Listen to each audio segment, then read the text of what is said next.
एक गांव में नमक का व्यापारी रहता था। उसके पास एक गधा था। व्यापारी रोज अपने गोदाम से दुकान तक नमक ले जाने के लिए गधे का इस्तेमाल किया करता था। वो नमक को बोरी में भरकर गधे की पीठ पर लाद देता और उसके साथ साथ चलता हुआ दुकान तक आता था।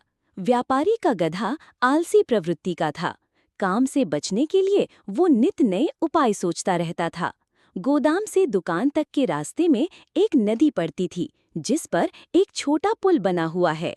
एक दिन नदी पर बने पुल पर चलते समय अचानक गधे का पैर फिसला और वो नदी में जा गिरा। नदी के पानी से नमक की बोरी भीग गई।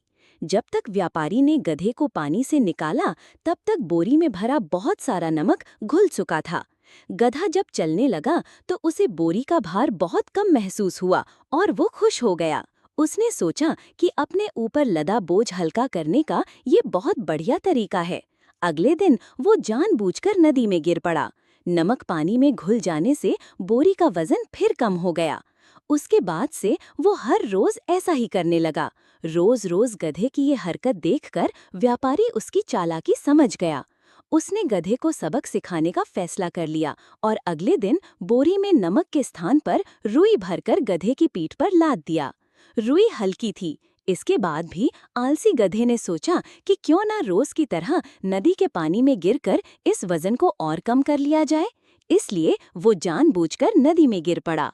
लेकिन इस बार बोरी में नमक नहीं बल्कि रुई थी। पानी में भीगकर रुई का वजन कई गुना बढ़ गया।